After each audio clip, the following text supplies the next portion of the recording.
Hello and welcome to the Superintendent's Office, a show dedicated to spotlighting the great things happening in the public schools of Robeson County. I'm Tasha Oxendine. Joining us today we have Dr. Connie Locklear, the Director of Indian Education Program for the public schools of Robeson County, and Devin Smith, a student from South Robeson High School. Dr. Locklear and Devin, welcome to the show. Thank you. First of all, Dr. Locklear, tell us, what is the Indian Education Program for the public schools of Robeson County? The Indian Education Program is a funded program by the federal government. We have a Title VII grant, and that Title VII grant allows us to do supplemental activities for our Indian students in the public schools of Robeson County. Our grant is a little over $2 million per year, and every year we have to reapply for this grant. For our students to be eligible to take part in our grant, they have to complete a 506 form, which is required by the federal government. And that form basically identifies them as an American Indian student. Okay. You work with the youth development specialist for the district. Tell us, are they at every school and what is their role? Yes, we have youth development specialists, YDS is what we call them, and they are at every school. Some of them serve more than one school, and that's based on the school's population. If we have a school with a small American Indian population, a YDS may serve that school a couple of days a week, and they may serve another small school a couple of days a week. The role at the school is to provide, or to be advocates for our American Indian students, provide additional services. So for instance, our YDS that work in our elementary schools and our middle schools, they serve as tutors to our students in grades 3 through 8. They also monitor attendance. They monitor student academics. They make sure that our students don't fall through the cracks, so to speak. At our high school and our middle schools, our youth development specialists encourage our kids to participate in clubs such as our Native American Student Association and our American Indian Science and Engineering Society. So they, once again, in all of our schools, they monitor attendance, they monitor academics, they monitor behavioral issues. So if students are falling behind, they make home visits, they speak to the student, they try to encourage them to make sure that they are not a potential dropout. Okay, and we have Devin Smith on the show today. Devin, have you been in the Indian Education Program for a number of years? Do you remember, did you participate in programs through middle school or just through high school? Yes, ma'am, I've been involved since middle school in things like NASA, ACES. Yeah, it's different clubs, and we go on different field trips, such as NASA Day. Mm-hmm. And you're a student at South Robeson High School. What grade are you in? 12th. Okay. You attended one of the programs, which was the Colorado Upward Bound program. Tell us a little bit about how you became involved in that program. Well, my YDS, Mr. Bob Locklear, he introduced it to me whenever I was in 9th grade, and I just took it home to my mama, and I looked over it, and it sounded like an interesting program, so I went. And when did you attend it? The summers of 2012 to 2014. Okay. And tell us about that program. What are some of the things that you did at the Colorado Upward Bound? Well, we just like take place in the college experience. We stayed in dorms. We had classes on Monday, Tuesday, Wednesday, Thursday, and Fridays. And we did stuff on the weekends, like we went to a Rockies game, went to amusement parks, water parks, all kinds of things like that. And we took classes such as calculus and all kinds of college prep classes that prepare us for college. And then whenever you're a third year, which is before your senior year, you take like classes that help you out with applications, and you learn about FAFSA and all kinds of different stuff that'll help you out in the long run. So when you are accepted the first year, it continues on through your 12th grade? Yes, ma'am. What kind of difference has it made for you as a student? Well, as a student, it's prepared me for college, and I've learned about different stuff in the classroom, such as learning how to manage time and study, and different things like that. It's helped me out a lot. Was it fun? Yes, ma'am, it was fun. Well, we have like 2 hours a day where you get to do whatever you want to do. You can go to the rec center and play basketball, go to the mall in Denver, and there's a lot of stuff to do in Denver. And again, how many weeks was it? 6 weeks. 6 weeks, so that's pretty extensive. Dr. Locklear, we've talked about Upward Bound, but what are some of the other programs that the Indian Education Program offers in the school district? We have various programs. We have Scholarship Night, we have Indian Heritage Month activities, We have during the fall and the spring, it starts September 29th through October the 29th. We have our first Cultural Academy for this year, but every fall and every spring we have Cultural Academies. At those events, our students participate in beadwork, pottery, arts and crafts, drum and dance, digital storytelling. We also participate in various college programs. We have a reading workshop, and the reading workshop is for our pre-K through our second grade students. And the students come out and we actually collaborate with UNCP, and some of the professors come over to to our campus, and they work with our students and start preparing them early for reading. We also have, our students attend the ACES National Conference, and we'll hear about that a little later on. And we also send our students to our National Unity Conference. We have, our students are participants in NCNAO, which is the North Carolina Youth Association organization, and summer camp. We have a summer camp that we provide for our students, and during the summer, as soon as they get out of school, for grades 3 through 8, they attend our summer camps, and we have those at 2 of our campuses within the school district. We also have a vision program for our high school students during the summer, and that's a volunteer program. And the purpose of that is to encourage our students to take part in service work. And they volunteer and they become mentors for our younger students in the elementary school. So there are various programs that we provide for our American Indian students. Okay, and since we have Devin here on set, Devin, have you participated in a number of these programs since you've been in middle school, junior high, and high school? Yes, ma'am. I've participated in, I went to an ACES National Conference last year. Yeah, and NASA Day every year, and we volunteer like at nursing homes every year And with our school. What kind of difference? I know that, colleges are looking for service on college applications. What kind of difference has it made for you individually? Do you think it has made you a more well-rounded student? Yes, ma'am. I look at things from a different perspective, as well as going to Colorado, being exposed to different cultures and things such as, well, different tribes go out there every year. Navajo, Blackfoot, the Lakota tribe, and just learning different things for them and try to take it in and use it in my everyday life. Has it given you a different perspective? When you talk to students from other nations, talking about their life and their daily life, has it given you a different perspective in your life as, what tribe are you from? Are you Lumbee? Yes, ma'am. Has it given you a different perspective on your daily life here? Well, yes, and because the Lakotas, they live on the Pine Ridge Reservation. That's one of the poorest reservations, and just learning about what kind of difficulties they go through in everyday life really lets me know that I'm really blessed and I should appreciate everything around me. Dr. Locklear, we're talking about Upward Bound. We're here on the campus of UNCP, which used to also host an Upward Bound program. This Colorado Upward Bound, is that a new program? No, the Colorado Upward Bound program has been around for many years. And our students, actually my children, years ago participated in a lot of the Indian education programs, and Colorado Upward Bound was available then. The program is a federally funded program, and it's for low-income families. It's also for first-generation students. So the goal is to help eliminate the poverty issue. That was the ultimate goal years ago in the 60s when it was first implemented, to encourage students to reach for higher goals and to attend college. So the Colorado Upward Bound program at Boulder is it's the University of Colorado at Boulder, and it offers our students great opportunities.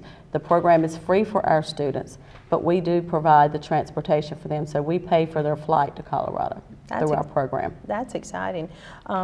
Devin, at this point in your life, have you already got your college applications out there? Or? Yes, ma'am. I've applied to 5 universities: the University of North Carolina at Chapel Hill, East Carolina University, UNCP, NC State, and UNCW. And what do you hope to do?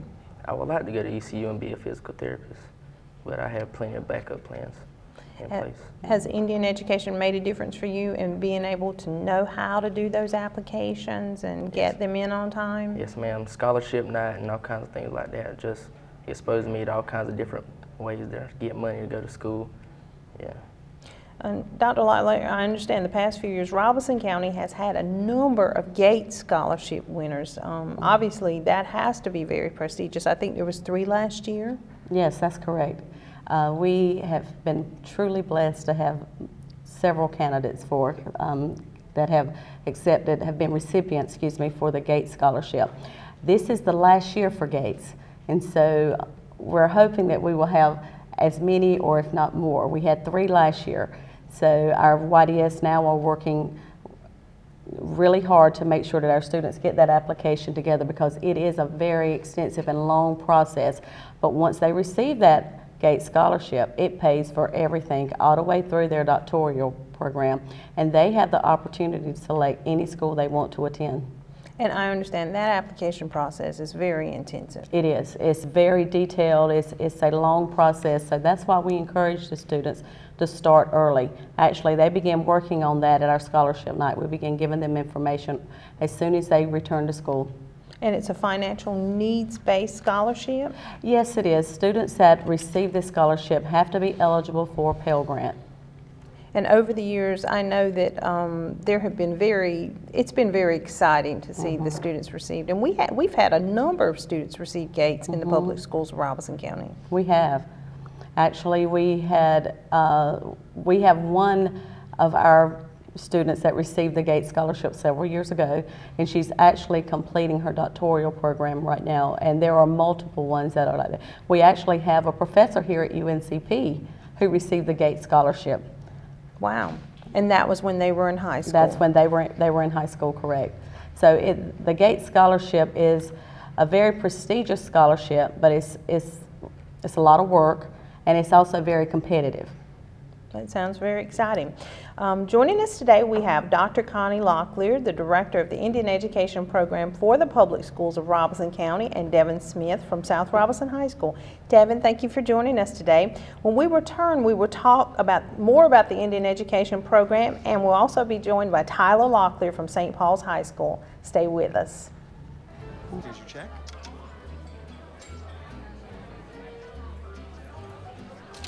Oh, you got it.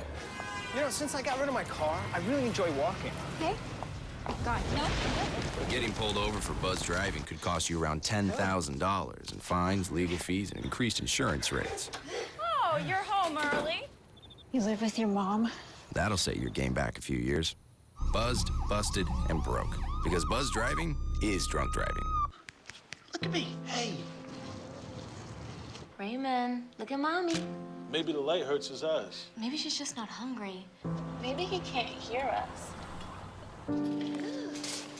Maybe we're not stimulating him enough. Maybe it's a phase.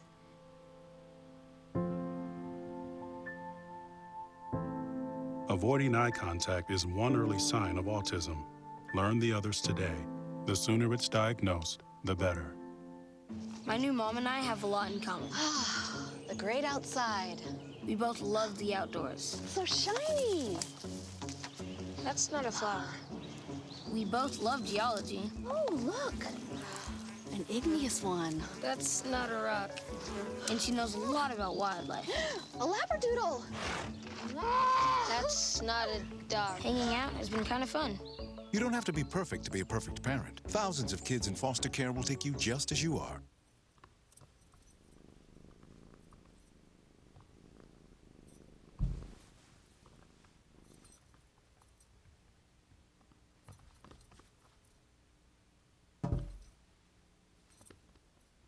There's a shelter pet who wants to meet you. Meet one today. Visit theshelterpetproject.org. Adopt.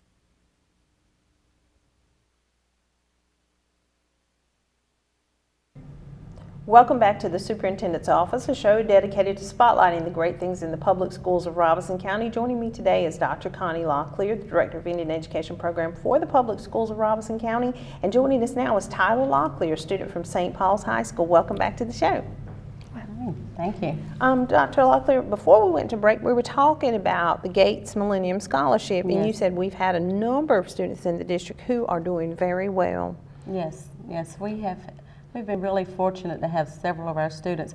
We also have Krista Moya, who works with the Gates Millennium Scholars. We are truly blessed to have her as well. She actually comes to our district every year, and she partners with us and with our students to make sure that their applications are being filled out properly. And this is a scholarship that some people say a full ride. This is really, very prestigious. Yes, we've had students that have attended Chapel Hill, NC State. We've had some that have gone to Dartmouth. We've had a student that attended Harvard. We've had students all over. I mean, the scholarship pays for them to go anywhere in the United States that they choose. It's a full ride, and they can not only stop with their undergraduate, they can take a break, they can return later and go back and get their master's, they can return later and go back and get their doctoral degree, and it pays for all of it. That's very exciting. It is. It's very exciting for our students. And you said the Gates Millennium is This ending. is the last What's year happening? for the Gates Millennium Scholarship, unfortunately. We're a little disappointed with that, but we're hoping that this is going to be our biggest year yet. We've had a lot of success in the past years with the Gates, so we're hoping we're going to go out with a bang. But there's rumors, and we're hoping those rumors are correct, that there may be other opportunities. It may not be called the Gates Millennium Scholarship, but there may be other opportunities through Bill Gates Foundation. That's wonderful. And Tyler, welcome to the show. I understand you are a member of the North Carolina Native American Youth Association and a NCNAO representative. What grade are you in at St. Paul's High? I'm in the 11th grade. Okay. What is NCNAO? Tell us a little bit about that. It's like where we go and it's a campus. We get to choose a campus in North Carolina, and we go on campus. We do lots of workshops. And we meet tons of people that's in the program in Robbins County and in other counties too, Hutt counties, other counties related to Native Americans. We do workshops, they have a banquet, we get all dressed up. It's really fun. I think so. How did you become a representative? How did you become affiliated? Was it through the Indian Education Program? Yes, ma'am. My YDS, Mr. Albert Harden, he chose 2 people from our school, and we became a representative, and we attend monthly meetings. How is that helping you grow as a student? You're just in 11th grade, so how does that helping you grow to be affiliated with such an organization? It's just a great opportunity, and we get to meet many people, and it just opens my perspective to other natives. We're talking about the Gates Scholarship today. Are you looking at colleges, and are you preparing and having all that on your mind? Yes, ma'am. I've been looking at numerous colleges. All right. You also attended the ACES conference in Orlando, Florida. Tell us a little bit about that. Oh, yes, I did. It was last year. Let's see. Our school, Mr. Harden chose us to go, and we did workshops up there too. We heard people speak about colleges and other opportunities like scholarships that we could get into, and people we could meet, and just opportunities that we could get. Was it fun? Yes, ma'am. We traveled to around Orlando, Florida, and seen sights. Had you been to Florida before? Yes, ma'am. Okay. But was it nice to meet students from all around? Were they all from all around the country? Yes, ma'am. All right. Dr. Locklear, I understand you also have several STEM initiatives underway at another high school in the district, Purnell Sweat, where Purnell Sweat students are having the opportunity to do research and work with professionals and engineers. Tell us a little bit about that. Yes, the STEM initiative at Purnell Sweat High School, the YDS worked together to bring in various professionals across the state. A lot of these professionals have actually graduated from our school system. Many of them have graduated from Purnell Sweat. So the goal is to bring these people back and let our students see that there are many opportunities that they can actually reach for and be successful in. We've had some meteorologists come, we've had some professors from NC State, we've had scientists. People all across the state have been here to talk to our students and encourage them to take part in the STEM initiative, And we're very much aware that many of our schools or many of our jobs are moving to STEM jobs.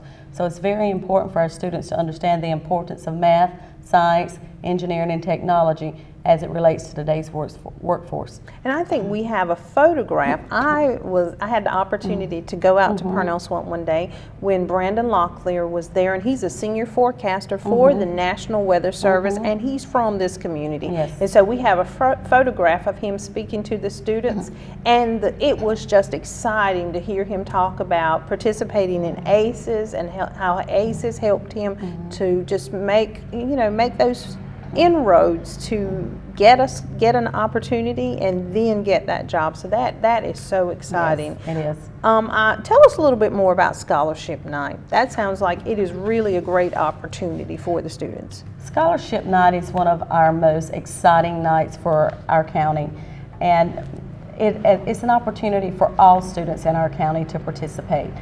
As long as we're not providing any funding, we can allow everyone to come in. So for Scholarship Night, we have several schools that come in. For instance, we had UNC Chapel Hill, we had Duke, we had NC State, UNCP, ECU, a lot of the surrounding universities. We also had Dartmouth to fly in and speak to our students. Then we also have various scholarship opportunities, folks that will come in and they'll talk about the scholarships that they have and what our students need to do in order to achieve or apply for those scholarships. A lot of our students will come. We've had students last year that came from Hope County, Scotland County, and Cumberland County. They hear about what we're doing here for Scholarship Night, and they want to know what information they can gain for their children as well. So we open this event up for the public, so everyone's available to come. They have the opportunity to attend that event. And I understand it was in September, so it's already passed. If parents and students were not able to attend, can they reach out to you to get some scholarship information? Yes, we actually compile a scholarship notebook, and we pass that out to our parents and to our students who are interested in the various scholarships that are available. Okay. Tyler, did you get a chance to attend this year, or is it just for seniors? Yes. Oh. Yes, ma'am. I did attend the Scholarship Night. And how was that? It was really good to hear all the colleges and what they offered and the scholarships we were able to apply for. Did your parents come? Yes, ma'am. Was it really an eye-opener for you to see, exactly have them talk to you and see what they offer? And did you get an opportunity to look at some things that were intriguing for you to apply for, Yes. for your future career? Yes, ma'am. Especially the scholarships, because that's really going to affect me. What do you hope to do, or where do you hope to attend? I'm looking at Appalachian State. Why? I just like their nursing program is really good. We did a tour there I think it was my freshman year. We toured the campus, and I really liked it. That sounds exciting. Dr. Locklear, what are some of the events that you have coming up in Indian education? Well, we are very excited to say that we have Dr. John B. Harrington, Captain John B. Harrington, the first Native American astronaut, will be here on the campus at UNCP, and we are very fortunate to partner with them, and we have 3 different sessions that he will be speaking at. We have an elementary, which they will attend from 10 to 10:40, middle is from 11 to 11:45, and the high school is from 1 to 2:15.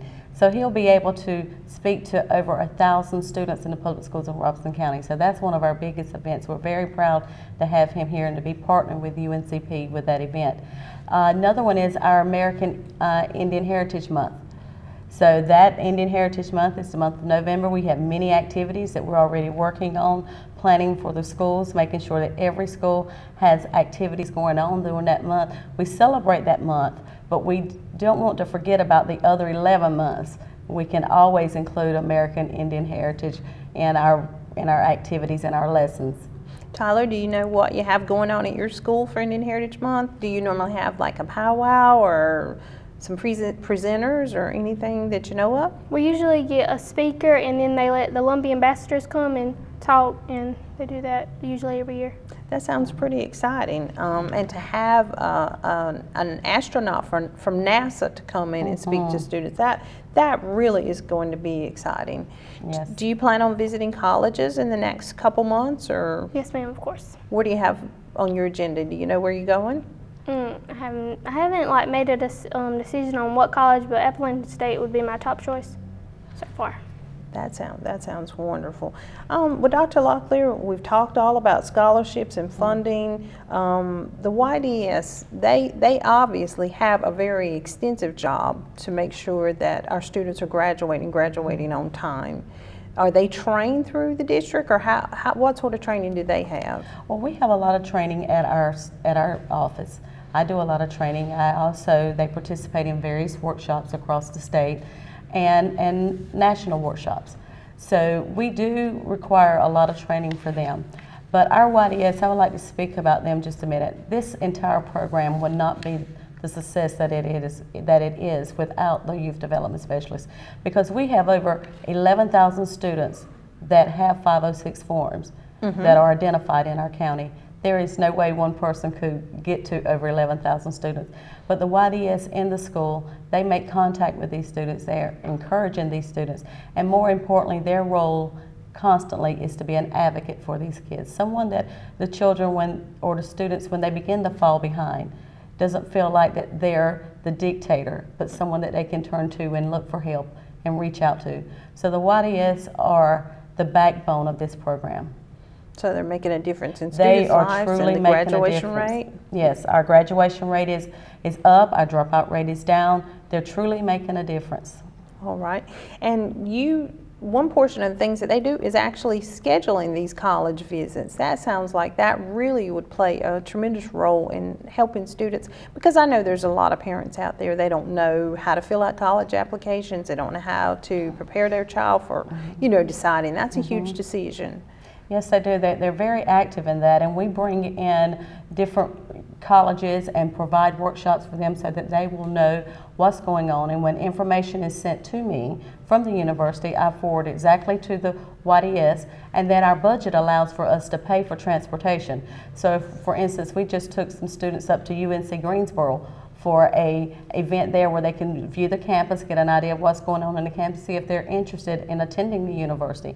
We have an event coming up where they're going to visit UNC Chapel Hill, they're going to visit NC State. So there are many opportunities for our students in the YDS. They really take the lead on that. That sounds really exciting. Well, we're so appreciative of you coming on the show today, and I know that the Indian Education Program makes a tremendous difference for students all across the district, and hopefully we'll be able to have you back on and see some photographs from the astronaut that came to the campus here, and hopefully, that students will have an opportunity to meet and greet with him.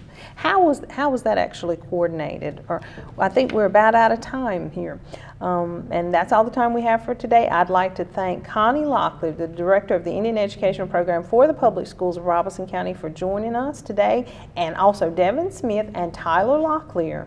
And with 24,000 talented children, there's always something going on in the public schools of Robeson County. Be sure to follow us on the web for news from each school and in their Where magazine. Also follow us on Facebook and Twitter for daily updates. And if the opportunity arises, be sure to read to a child. You'll never know the difference that it'll make. Have a great week.